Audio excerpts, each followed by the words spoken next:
Senhor Jesus. Graças a Deus.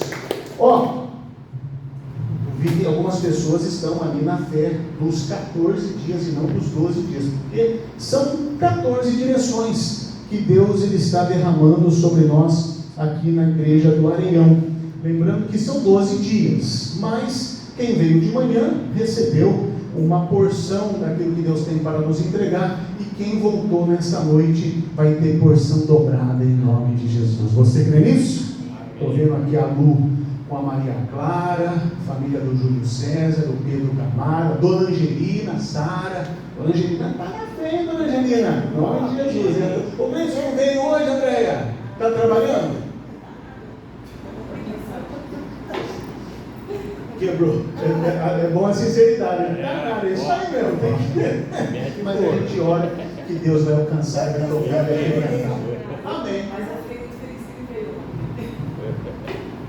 Eu fiquei feliz. Aliás, eu estou muito feliz com o que Deus está fazendo nessa igreja. Ó, eu falo que eu gosto muito do culto da noite, apesar de que ultimamente está meio que equilibrado, né? É que nós estamos no período da campanha. Então o povo veio de manhã, em virtude do pregador que veio, então o povo está ali fazendo as anotações, mas ultimamente a gente está fazendo um culto com bastante gente de manhã, e a noite não está muito diferente. O povo que vem à noite vê que a cada dia está crescendo mais e mais.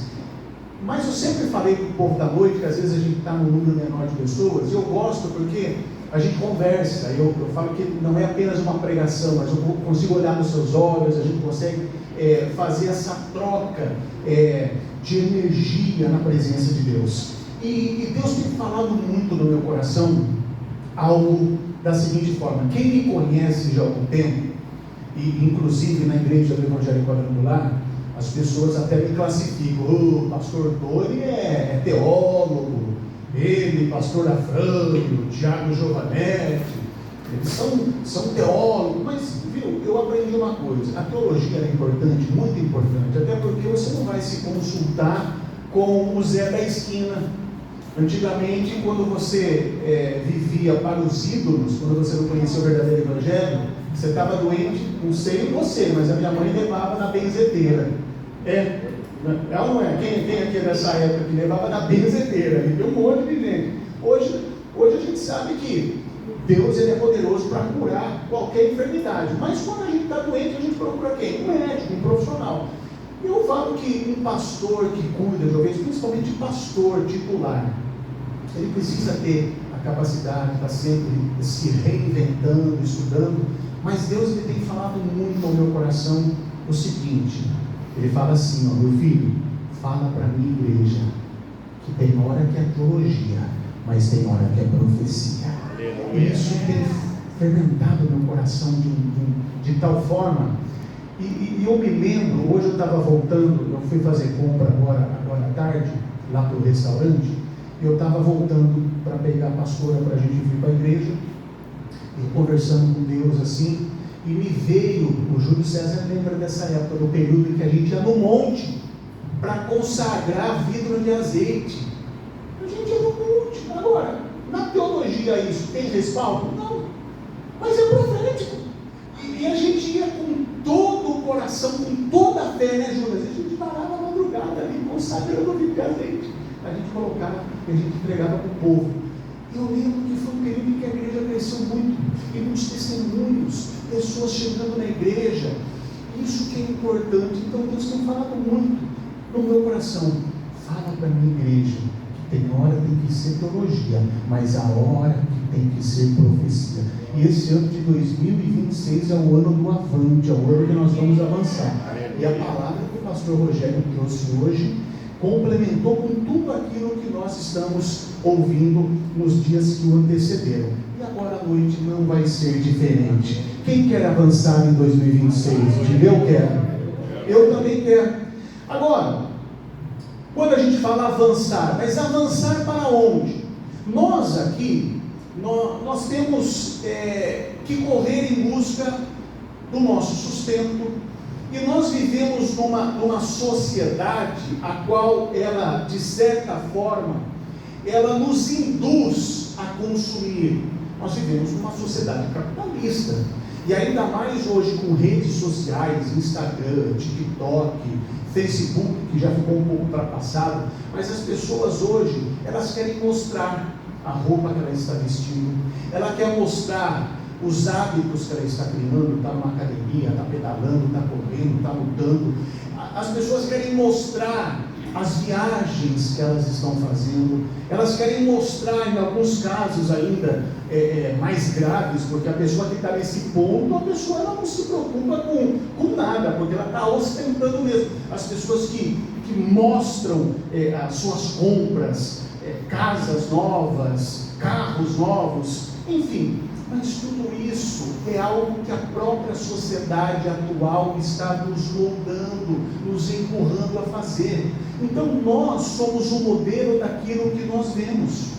Por isso que hoje mudou muito, mas antigamente nós não tínhamos a internet. Então no que nós nos baseávamos? Na televisão.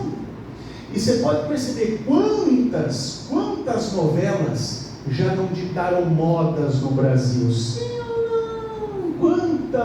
Quantas novelas, ou no futebol, eu lembro na época da Copa de 2002, que o Brasil foi penta, eu lembro que o Ronaldinho Fenômeno, ele inventou aquele corte de cabelo ridículo, né? Que ele raspava aqui e deixava aqui, a franjinha aqui. Eu lembro que até uma vez o cara que cortava meu cabelo fez isso aqui, cheguei em casa, meu pai falou, volta para lá, que aqui você não entra com essa franjinha. Mas enfim, eu fui criado dessa forma aí, né? Desnecessário, né? Hoje eu vejo que é desnecessário, mas enfim. Mas a televisão, a sociedade ditava as regras, e hoje a gente vê as redes sociais. Aí hoje eu vejo muito lá em casa as meninas, é aquela influenciadora, porque daqui a pouco está todo mundo copiando. Então a gente começa a correr atrás de algo que nós chamamos que parecem coisas preciosas. E quando vocês vão entender o que essa introdução quer dizer. Quando a gente ajunta várias coisas preciosas, então vamos lá, a gente abre um baú e a gente coloca várias preciosidades, joias raras, e a gente coloca dentro desse baú e fecha. O que tem dentro desse baú? Tesouro. Olha, o Pedro, o Júlio acertou na primeira. Tesouro. Então nós estamos às vezes em busca de tesouros, de riquezas, de joias raras que o mundo pode nos oferecer. Mas hoje a mensagem que eu trago nessa noite é: avance para o mapa da mina do tesouro. Eu vou repetir: avance para o mapa da mina do tesouro. Mas você vai entender que tesouro é esse. Então, para fazer uma breve introdução, antes de nós entrarmos no texto, que é Mateus capítulo 6, versículo 9, eu quero fazer uma breve introdução, porque a superstição, ela parece acompanhar o ser humano até mesmo na sua busca de Deus. Nós somos uma cultura, o brasileiro ele tem uma cultura supersticiosa. Quem aqui nunca amarrou uma fitinha vermelha no carro? Para espantar mal olhado? Falei agora de pouco. Quem aqui nunca levou o filho na benzedeira para benzer de quebrante? Quem aqui nunca... Eu sempre cito algumas simpatias que eu fazia, como se Deus, ele olhasse, a lavoura precisa de chuva, mas eu estava na praia e eu queria que parasse, aí eu colocava ali o ovo no muro, como que Deus ia fazer tudo parar só para eu poder ir na praia, né? Quem nunca fez isso? Mas eu fazia isso, fora a cruz com sal, e ainda falava Santa Clara clarear. Nunca ninguém fez essa? Alguém já fez essa? Gente, tem uns loucos igual eu aqui. Mas é a superstição da nossa cultura. E hoje, infelizmente, há muita distorção no que se diz sobre os ensinamentos da palavra de Deus. Porque há pessoas que usam a Bíblia para fazer com que as necessidades do homem sejam atendidas, sem antes entender que há sim promessas para serem realizadas de Deus na sua vida, mas desde que elas estejam alinhadas com a vontade de Deus. Eu costumo dizer que Deus não vai entregar algo dele em suas mãos se você não tiver maturidade para receber. Da mesma forma que eu não posso, Andréia, entregar uma mala de R$1 milhão para uma criança de 3 anos. Hoje nós estávamos lá no departamento infantil, que foi aniversário da Heloísa com a Sofia, sobrinhas do Júlio. E completaram 6 anos. Imagine se a gente entrega uma maleta de R$1 milhão para elas. O que elas vão fazer? Capaz de tacar fogo, de brincar, de pintar. E não tem maturidade para lidar com algo tão importante. E as bênçãos de Deus são assim nas nossas vidas. Então, às vezes, a gente coloca ali no pedaço de papel a nossa intenção, o nosso desejo. Tem coisas que Deus já entrega para você no começo do ano. Por exemplo, você marca ali em janeiro. Tem gente que já vai testemunhar no final de janeiro. Aquilo que você escreveu vai acontecer. Tem gente que escreveu ali em fevereiro algo que ela determinou. E em fevereiro ela vai falar: pastor, tem um testemunho nos 12 dias, porque vai acontecer. Vai ter momentos em que essa pessoa vai colocar ali no mês de junho, e no mês de julho vai acontecer. Mas tem coisas que ela colocou em determinados meses que pode passar tempo e não vai acontecer. Pode ser no junho de 2027, no junho de 2030, mas é tudo no tempo de Deus. Por quê? Há coisas que Deus só vai entregar em nossas vidas, mas antes é necessário um processo dentro de nós. Amém? Então, se as pessoas verdadeiramente soubessem do conteúdo que os textos sagrados nos traz sobre a revelação de Deus para a humanidade, eu tenho a certeza de que nós viveríamos um mundo bem melhor do que nós vivemos hoje, a começar pelas igrejas evangélicas. As igrejas hoje, existem muitas igrejas que estão cheias de pessoas, mas vazias do Espírito Santo. Então todos aqui, como eu disse, estão em busca de um tesouro. Mas que tesouro é esse? Então a gente pode falar, alguns podem falar: pastor, a felicidade, a prosperidade, a realização, o sucesso ou a superação. Então é legítimo nós estarmos em busca de tais coisas, e nós usamos às vezes expressões para amenizar aquilo que queremos, que nos sacie, mas de uma forma que camufle um sentimento de buscar tudo isso, mas que é um sentimento egoísta. Porque o que eu quero mesmo são os meus desejos realizados. Ah, Senhor, é como se eu dissesse assim. Às vezes a gente camufla: ai, porque Deus vai me entregar. Não, mas literalmente é como se a gente falasse assim: Deus, me dá isso aqui, senão eu não venho mais na igreja. Eu vou depois, se o Senhor não me der, eu vou lá no Pai de Santo, lá, vou fazer uma macumba lá, e eu vou começar a servir o Exu. Ou, não vai, então eu vou ali no cerco de Jericó, ali que tem ali na igreja católica, lá da minha casa. Ou, não vai, então eu vou lá na seita do Santo Daime tomar aquele chazinho ali que faz eu transcender e faz eu alcançar o que eu quero. Então, entenda uma coisa: às vezes os desejos são desejos egoístas, que nós buscamos e criamos jargões ou frases de efeitos, para que a gente mesmo se convença de que aquilo que nós queremos seja algo de Deus. E é assim que as pessoas agem ao tentar manipular a Bíblia ao seu favor. A internet, por exemplo, ela pode ser uma ótima ferramenta para a propagação do bem, mas ela também é uma péssima ferramenta para a propagação do mal. Depende de quem a usa. E a Bíblia é a mesma coisa. Você quer ver um exemplo? Quantas denominações cristãs existem e fazem com que as pessoas sofram abusos psicológicos? Eu estava conversando aqui com alguns amigos que romperam com um determinado ministério, e eles estavam falando dos abusos que eles sofriam, de, por exemplo, de às vezes eles estarem num jantar com amigos. É natural, às vezes você posta, registra jantar com amigos, e às vezes o pastor da pessoa vai falar: viu, não quero mais que você ande com essa pessoa, a ponto da pessoa querer interferir na vida da outra. Isso é um abuso psicológico. Ou pessoas que às vezes: viu, você não pode fazer isso, ó. Então, nessa busca desenfreada do ser humano, tentando encontrar o caminho para essas realizações, ele é levado por fatores que o influenciam, devido a justamente esse espírito de superstição que está enraizado em nossa cultura. Então as pessoas às vezes chegam numa igreja com esse espírito de superstição. Eu venho aqui na igreja hoje porque está nos 12 dias e porque Deus é obrigado a me dar. Então antes é a mesma coisa. Você ia às vezes numa cartomante, às vezes você ia num pai de santo, numa mãe de santo, num vidente, num médico.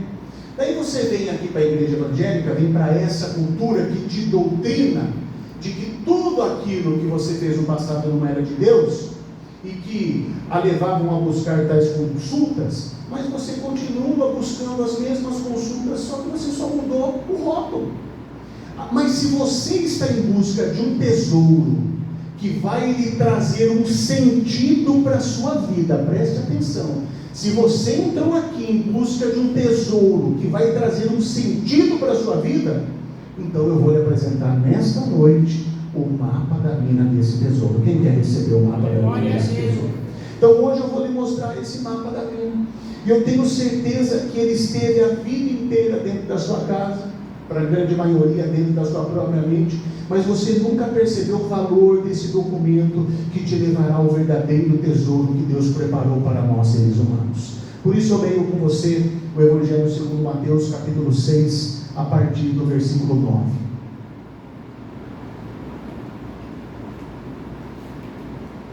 E a palavra de Deus nos diz assim: vocês orem assim: Pai nosso que estás nos céus, santificado seja o teu nome, venha o teu reino, seja feita a tua vontade, assim na terra como no céu.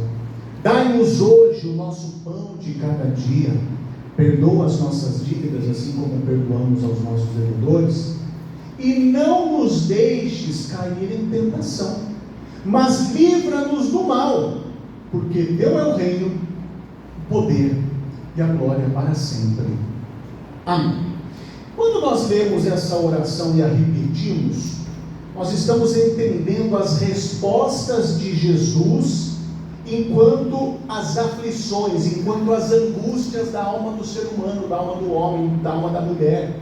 E aqui nós encontramos dentro da oração do Pai Nosso 4 respostas a essas angústias. A primeira delas, repitam comigo: vazio de sentido. Todos nós às vezes temos um vazio de sentido. O fato de habitarmos nesse mundo e vivermos em situações onde a conta não fecha, o mundo não se explica com justiça diante daquilo que vemos. Às vezes eu vejo tanta gente má, não que nós sejamos bons, porque a Bíblia diz que todos são maus, todos pecaram e estão destituídos da glória de Deus, mas a graça nos alcançou e por meio dela nós somos salvos. Mas enfim, mas tem pessoas que você olha pelo caráter da pessoa, a gente não presta. Mas essa pessoa que não presta, aí você vê ganhando cada vez mais dinheiro.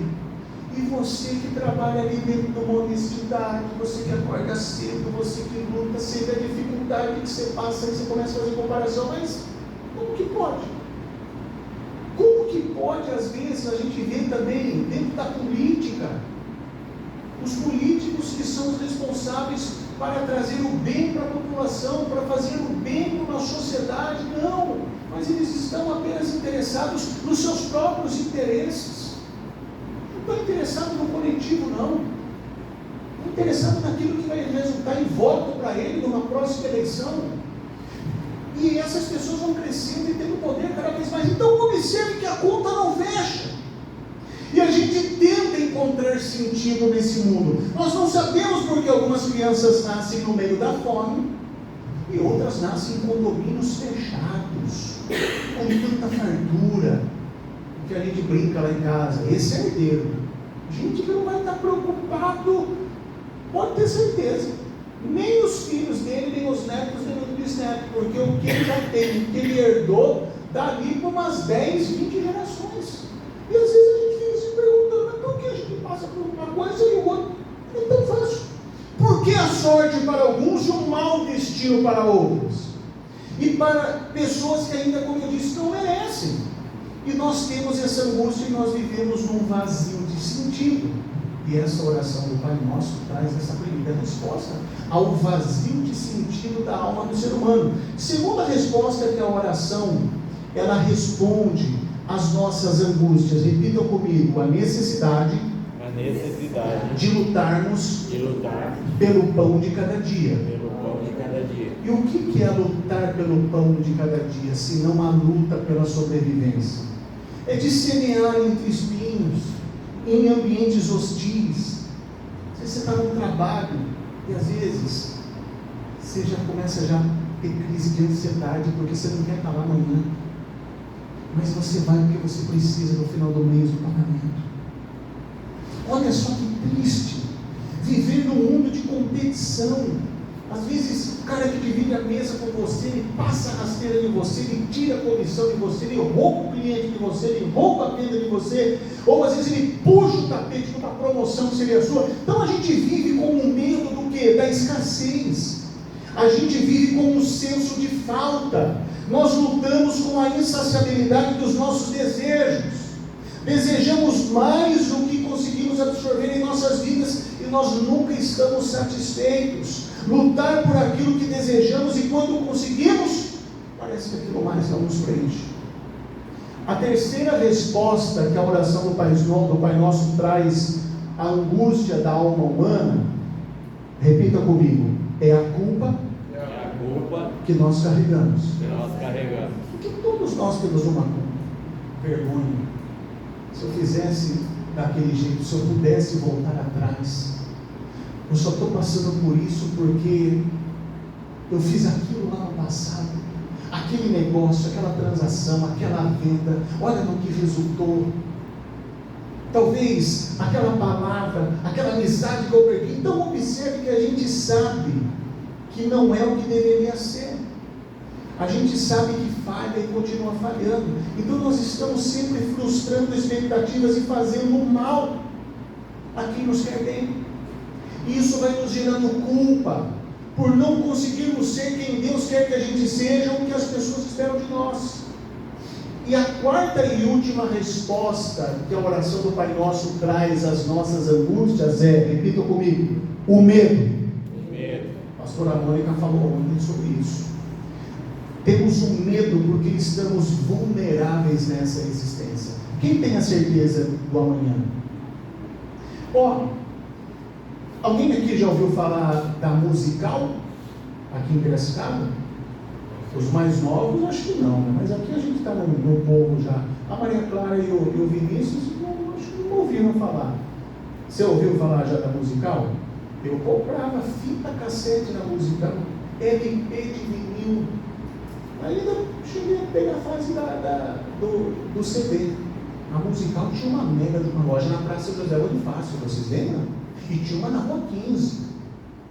Que fim deu a Musical?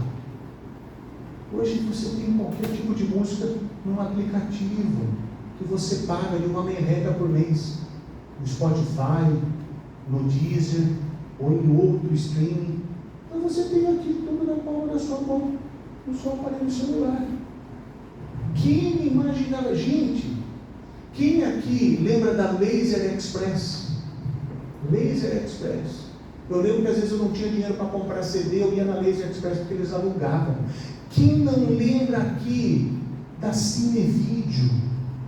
Quem lembra da Cinevídeo, das Blockbuster? Vamos pegar uma famosa. Quem lembra aqui da Blockbuster? Locadora de fita, de DVD, lá na Independência, onde hoje é Americanas. Gente, eu lembro até hoje, ainda eu sou da época que se você não rebobinasse, você pagava a multa. Era uma empresa poderosa. Será que essas pessoas imaginavam que um dia aquilo que elas estavam investindo, aquilo que elas estavam vivendo, ganhando o pão do seu cada dia, ia desaparecer? Quantas e quantas pessoas, a gente vê a tecnologia, vai roubando cada vez mais as profissões. Vocês vão ver daqui a uns anos. Eu fui um dos primeiros pastores a começar a alertar sobre o chat GPT, sobre a inteligência artificial. Não é nada. Gente, eu tenho um amigo que conversa com o chat GPT na versão paga. É o melhor amigo dele. Faz consulta, pede conselho. Você acredita? Ele corta isso, não parece? Eu não falei o nome. Mas se a pessoa ouvir também, o Espírito Santo vai tocar também no coração da pessoa para se libertar disso. A gente precisa de relacionamento. A pessoa está se relacionando com máquina. Gente, olha o absurdo. Então, observe que nós não temos a certeza do amanhã. Você pensa que eu também hoje tenho um estabelecimento, mas o prédio não é meu. Você acha que não passa pela minha cabeça daqui 5, 10 anos? Ali, que queira ou não queira, uma região central de Piracicaba, vem uma construtora, compra tudo, manda embora. E aí? Gente, nós não temos certeza de nada. Então, há um mal lá fora que nos persegue, que tenta nos parar, que faz com que a gente se acovarde. E às vezes o mal não é só o medo da manhã, é o mal de uma pessoa violenta, a violência doméstica, o abuso, o crime, tratar com desprezo uma outra vida humana. Nós temos medo de sermos vítimas desse mal, expressão de um caráter corrompido, um mal proposital que nos trai, que nos machuca. Esse mal nós temos medo. E o que Jesus nos ensina? Jesus diz: eu sei que isso permeia a sua alma, eu sei que isso aflige a sua alma. Nós nos distraímos, buscamos em nos envolver em ações, em projetos, e a gente tenta absorver a vida o máximo para o nosso contentamento. Nós olhamos para a injustiça ali fora, e se a gente fica ligando nisso o dia inteiro, você fica doente, você enlouquece. Então o que a gente faz para não se enlouquecer? A gente cria mecanismos, a gente tenta se divertir de outra forma. Então é difícil ficar a vida inteira acordando para buscar o sustento, com o anseio. Será que a nossa fonte de renda será mantida? Será que eu não vou perder o emprego? Então a gente vai sofrendo perdas e com apetites não satisfeitos. É difícil conviver com isso o tempo todo. É difícil conviver com culpa, andar assustado, preocupado. Quem fará alguma coisa ruim contra mim? Então a gente cria mecanismos de voltar a nossa atenção para outros lugares. E enquanto fazemos isso, nós vamos criando mundos paralelos. A gente vive numa ilusão, a gente vai para o mundo da fantasia. Nós criamos paraísos artificiais para fugir desse mundo aqui. É por isso que existem os prazeres carnais. E hoje os divertimentos estão diminuídos. E fomos jogados numa situação de lidar com esse vazio, mas de outras formas. Uma mulher que antes, por exemplo, tinha momentos de respiro dentro da sua casa, agora não tem mais, porque lá dentro tem aquele homem violento que está lá. Ou o homem que vive com o olhar de sua mulher que parece dizer o tempo todo: você é um fracasso. Ou as crianças, os jovens que ficam presos a uma tela de celular, a uma tela de computador, sem ter interação de afetos nem com as pessoas próximas. Isso vai se tornando um espaço de escuridão, onde não penetra luz, onde não existe cor, onde não tem beleza, e a gente começa a fazer coisas para encontrar divertimento, para não encarar essa realidade, e aí nós criamos fugas que vão se embolando, e aí vem Jesus e diz: não vá por esse caminho. É possível viver bem quando as coisas não lhe são favoráveis. Que pastor? É o que Jesus nos diz. Então repita comigo: é possível viver bem quando as coisas não me são favoráveis. E o que ele diz? Mas como isso? Ele diz: vai para o seu quarto e ore. Mas não é apenas falar para Deus ou falar com Deus. É um chão de convicções profundas que nos faz atravessar esse mundo de escuridão. É a nossa sinceridade, é o nosso derramar na presença de Deus. É como se Jesus dissesse: sabe essa oração que eu estou ensinando a vocês? Encarne essa oração. Não é um recital, não é: eu vou orar a Deus, Pai nosso que está. Não! Encarne, viva isso todos os dias. Então nós lemos essa oração e é Jesus falando: para de reclamar, para de falar que o mundo não é favorável a você. Ele diz: para com isso, assuma um compromisso de honrar a mim, assuma um compromisso de ser parte da solução e não parte do problema. Quando nós olhamos para os nossos problemas, os problemas são desse tamanho diante do Deus que nós servimos. Mas às vezes os nossos problemas se tornam gigantes diante da gente. Mas quando a gente esquece de Deus e a gente foca no tamanho do problema, a gente está sendo incrédulo. a gente está deixando de confiar de que Deus é poderoso para fazer com que esse problema faça assim, ó, desapareça, num sopro, ou num estalar de dedos, ou numa palavra, cai por terra, e ele cai. Então, Jesus está dizendo isso, quando nos ensina a orar, quando ele diz, Pai nosso que estais nos céus. Jesus ele está falando que Deus ocupe um lugar de honra em nossas vidas. Pai nosso que estais nos céus. A Bíblia diz que os dois principais mandamentos, o primeiro deles é amai Deus sobre todas as coisas. Quando eu falo todas as coisas, é mais do que seu filho, é mais do que seu marido, mais do que sua esposa, é mais do que o seu dinheiro, é mais do que você tem. Ame Deus acima de todas as coisas. Que Deus ocupe um lugar de honra em nossas vidas. Tudo é por Ele e para Ele, porque dele são todas as coisas. Aliás, quem pediu para nascer? Tem alguém que falou assim, eu pedi para nascer? Tem alguém? A vida é uma dádiva, é um presente que Deus nos deu, que Deus nos concedeu. E nós vamos devolvê-la um dia. E nós voltaremos ao seio do nosso Pai, aos braços do nosso Deus. Então, por isso, a gente tem que viver a nossa vida da melhor forma, mas fazendo com que Deus ocupe um lugar de honra em nossas vidas. Por isso que eu vejo, é muito triste. Jesus ele disse em Mateus 6,33, mas buscar primeiro o reino de Deus e a sua justiça, e as demais coisas não são acrescentadas. Tem gente que está buscando o acréscimo para a sua vida, mas sem buscar o reino de Deus e a sua justiça. E sabe o que é mais triste? Ainda as pessoas, não, viu, eu não estou indo na igreja, mas minha fé continua a mesma. Mentira, não tem como, é impossível isso acontecer. Isso é desculpa. A pessoa está desesperada. Agora, quem não tem problema hoje em dia, nós vivemos num país hoje que está economicamente fragilizado, quase quebrado. A gente está quase quebrado. Para quem lê economia, para quem vê, está quase quebrado. Para que a gente vai ficar se preocupando com isso?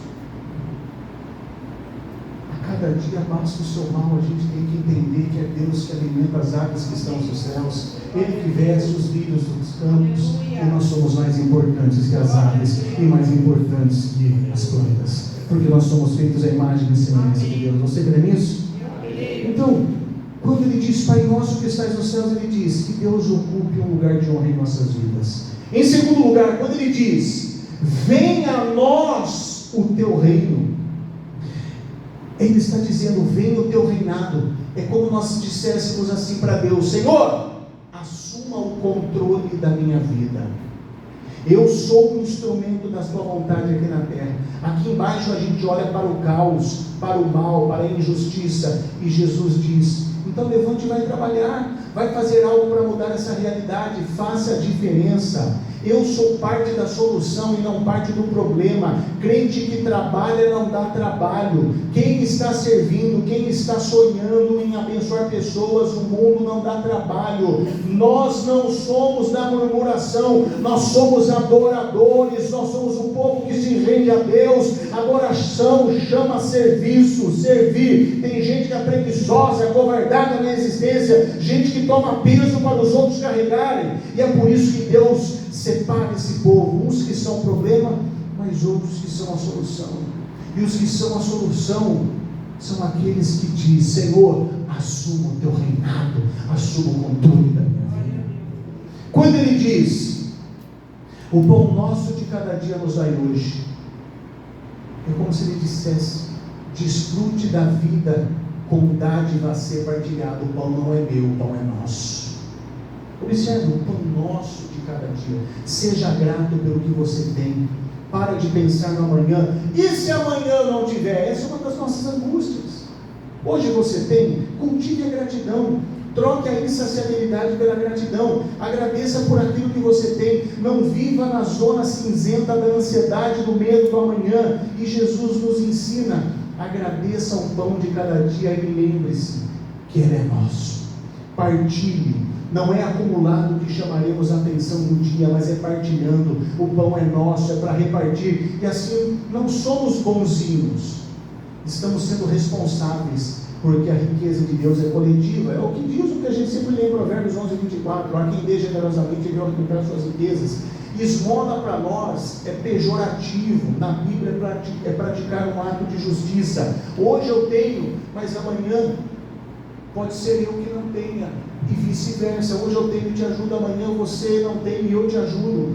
Então, não se constrange em pedir ajuda, você não é fracassado por isso. Esse é o momento de necessidade que se multiplica contra a nossa vontade. Aceite a ajuda de gente que ama você. Na economia do reino de Deus, o pão é nosso. Quarto e penúltimo lugar. Jesus, quando ele diz, perdoa as nossas ofensas, assim como nós perdoamos a quem nos tem ofendido. Jesus está nos dizendo, para de construir relações na base do desafeto e construa relações na base do perdão. Aceita o perdão, peça perdão, viva o ciclo regenerador do perdão, que é arrependimento, confissão, perdão e transformação. Esse é o ciclo regenerador do perdão. Há pessoas que às vezes elas se definham espiritualmente falando, ou às vezes até fisicamente falando, em virtude de rancores que elas carregam.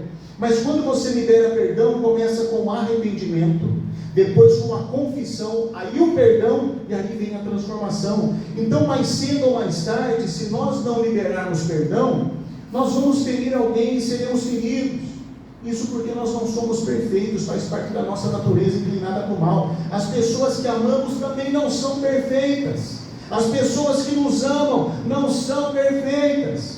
Elas não fazem tais coisas porque não nos amam, mas elas fazem tais coisas porque elas não são perfeitas, assim como nós fazemos algumas coisas porque nós também não somos perfeitos. Mas quando a gente constrói relações baseadas em perfeição, a gente quebra a cara. É aí que vem o divórcio.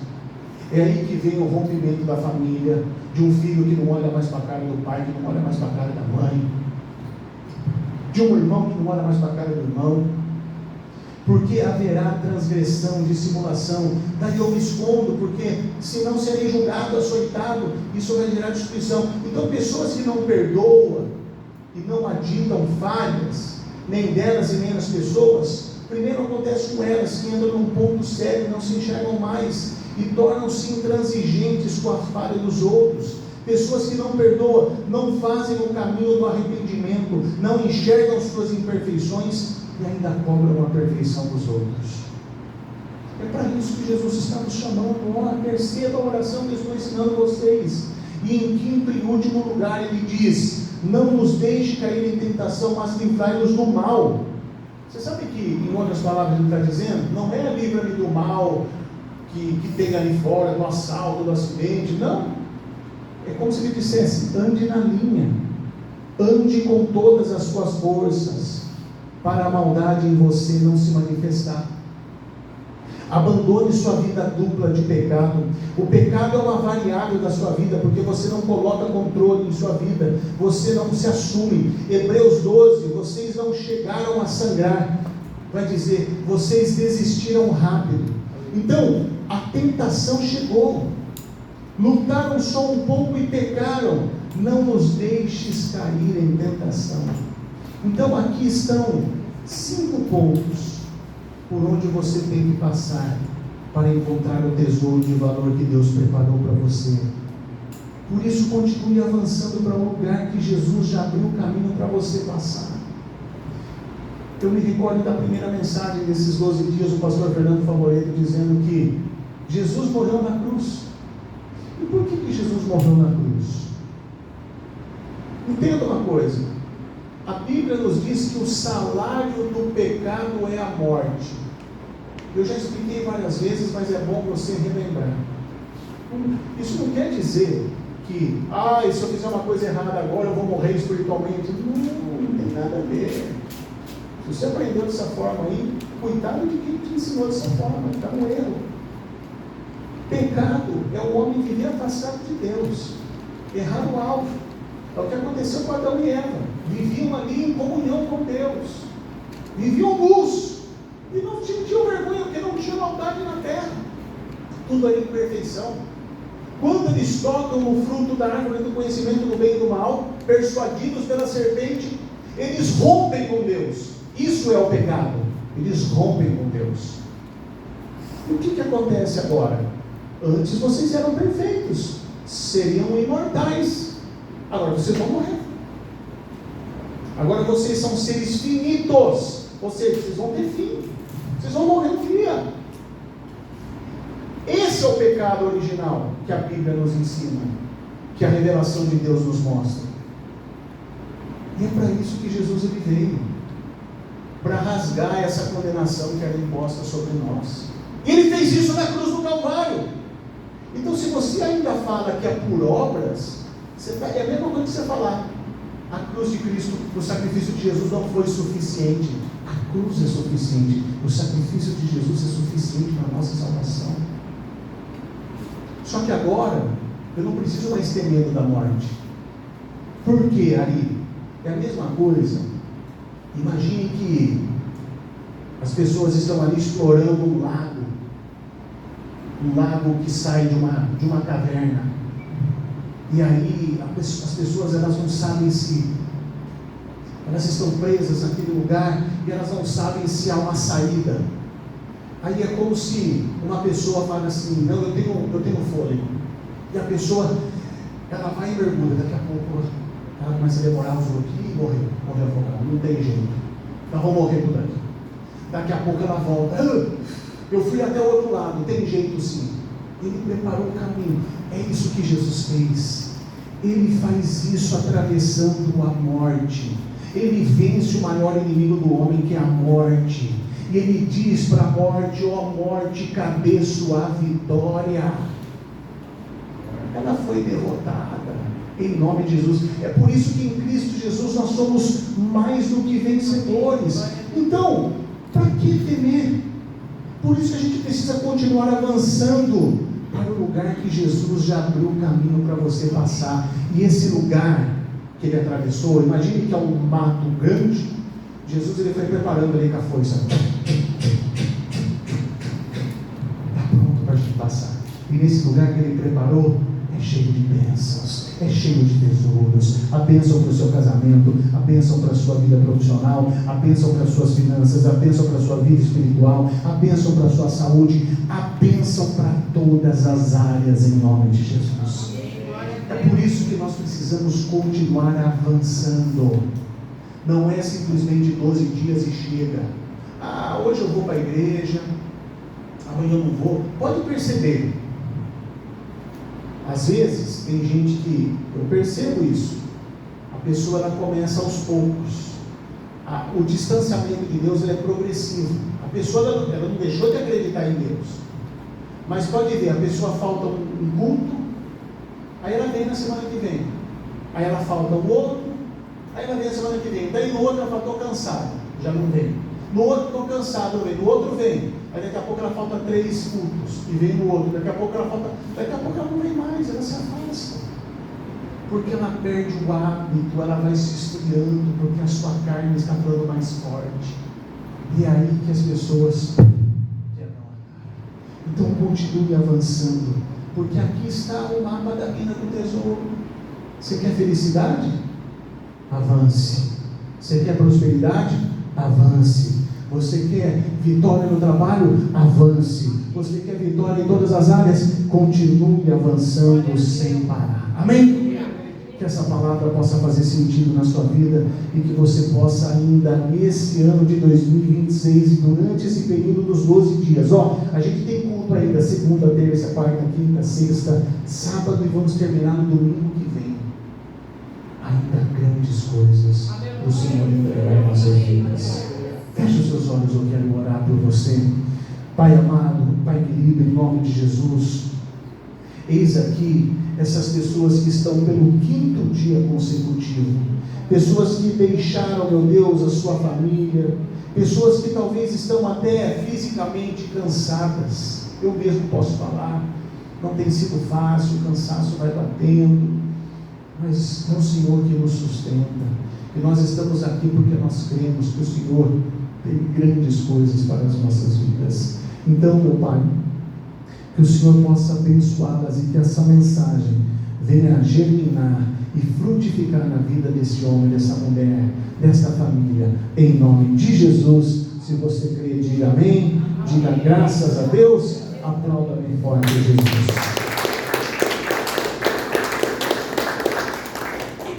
A gente vai terminar o culto, lembrando que amanhã é 7h30, tá? Amanhã é 7h30, domingo às 9 da manhã e às 7 da noite, amanhã 7h30 da noite. Quem vem amanhã, pastor? Vocês querem saber quem vem amanhã? É só vir que você vai saber, mas eu vou dar uma dica. É o pastor Rodrigo Bortolazzo, que é pastor da nossa igreja lá no bairro Taquaral. Então esteja aqui com a gente, vai ser bênção de Deus. E ó, essa semana, se prepara, não se surpreenda com o que Deus vai fazer aqui nesse lugar. Nós selecionamos aqui alguns pregadores que virão em sequência e vai ser bênção de Deus. Então, a gente já está colhendo melhor nesse ano de 2026. E eu tenho certeza que essa semana não será diferente. Então amanhã, às 7h30 da noite, nós estaremos aqui reunidos. Eu vou pedir para que um diácono fique aqui à frente com o gasofilácio, onde serão depositados os pedidos de oração. Eu vou pedir para que a pastora Carol ela unja. Hoje nós estamos em um número menor de pessoas. Hoje de manhã tinha mais gente, a gente ainda estava em 2. Mas hoje você pode vir para o corredor central. Você deposita aqui o seu pedido de oração e recebe a unção. E aí você pode ir embora para a sua casa. Mas antes disso, vamos consagrar o mês de maio. Nós vamos orar pelos pedidos de oração. E mais alguém faz aniversário em maio? Não. Mas a Fabiana com o Branco fazem aniversário de casamento. Coloque-se de pé. Nós vamos orar por vocês. Amém? Estendam as mãos ali para esse casal. Pai, nós abençoamos em nome de Jesus a união matrimonial do Naldo, da Fabiana, que completarão mais um ano de casamento em 2026. Que o Senhor possa fortalecer essa relação, que o Senhor possa continuar abençoando, porque as suas bênçãos fazem isso, que algo permaneça. Então, meu Pai, em nome de Jesus, que a tua bênção esteja sobre eles hoje e sempre, em nome do Pai, do Filho e do Espírito Santo. Digam todos amém. Graças a Deus. Pode se colocar de pé, segure com fé o seu pedido de oração. A gente vai orar por eles e, consequentemente, a gente também vai orar pelo seu mês de maio. Pai amado, Pai querido, em nome de Jesus, nós apresentamos esse pedido de oração que esse homem, que essa mulher carregue em suas mãos. Nós também, meu Pai, consagramos o mês de maio, que venha a ser um mês abençoado em 2026, para a honra e glória do teu santo nome. Levante a mão direita para o alto, que o amor de Deus, o Pai, que a graça salvadora do Filho, que a doce comunhão do Espírito Santo esteja no seu coração. Deus abençoe a todos.